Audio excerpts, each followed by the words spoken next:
May mga nagsasabing plastic daw si Sharon Cuneta. Ano bang klaseng plastic yan? Orokan?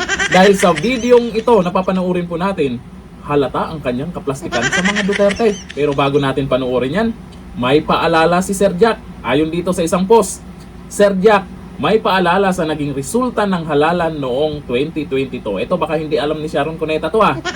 Pinaalala ng content creator na si Sir Jack Argota kay Sharon Cuneta kung ilan lamang ang botong nakuha ni Senator Francis Kiko Pangilinan noong tumakbo ito sa pagka-vice presidente laban kay Vice President Sara Duterte.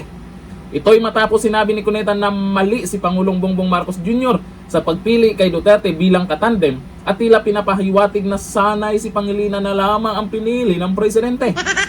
Ayon sa datos noong eleksyon 2022 ay nasa 9,329,207 lamang ang nakuwang boto ni Pangilinan na malayong malayo sa 32 milyon. Ay wag na yung butal. 32 milyon. Kahit ibigay na kay siguro yung butal na yan kay Pangilinan para umangat-angat naman yung bumoto sa kanya. Yan ang nakuha po ni VP Sara Duterte. 32 milyon versus sa 9 milyon. Yan, paalala lang naman yan, baka nagkalimutan. O ito, ang video na sinasabing plastic daw si Sharon Cuneta. Grabe naman kayo. O ito. I just congratulated her because napakaganda ng Davao from the moment I arrived.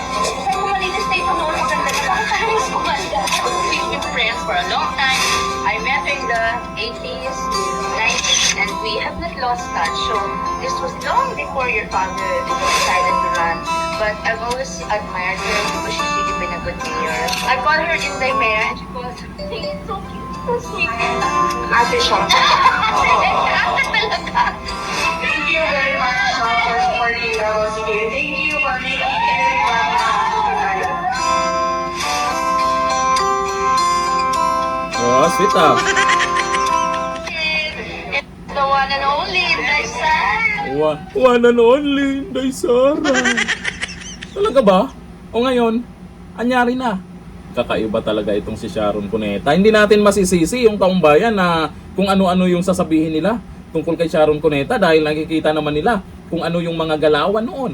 Eh yung sinasabing nagkamali ng piniling Vice President, hindi po nagkamali ang Pangulo noon. Hindi nagkamali si Junior noon. Kasi kung si Kiko Pangilinan ang pinili niyang katandem, malamang talo yan. Pareho silang talo.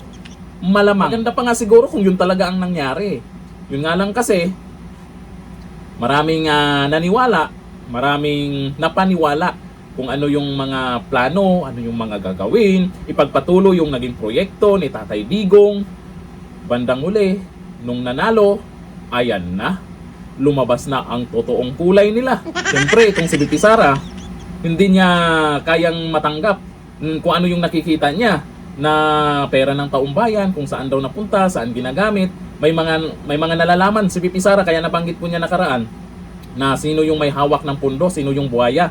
Inabanggit po niya ang pangalan nila Tamba at lumalabas naman ngayon sa investigasyon ay naisama na sangkot di umano pero hindi pa naman daw mapatunayan, wala daw ebidensya.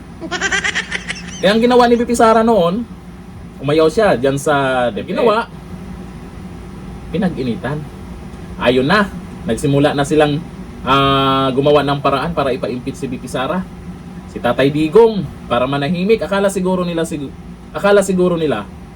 yung ginawa nila na ipadala si Tatay Digong sa ICC ay mapigilan po nila yung ingay ng mga Duterte. Kumbaga yung kasikatan ng mga Duterte. Naku, mas lumala pa. Pinag-usapan ng lahat, pati mga OFW sa ibang bansa, ang mga Duterte at sinusuportahan. O ngayon, ito, problemado sila kung sino ang ipantapat kay VP Sara. Ito naman si Sharon Cuneta. O ayan, pinagtulungan sa social media. Kung ano kasi pinagyayaw-yaw tapos nakaraan, yun pala. Bait-baitan pala sa mga Duterte yan.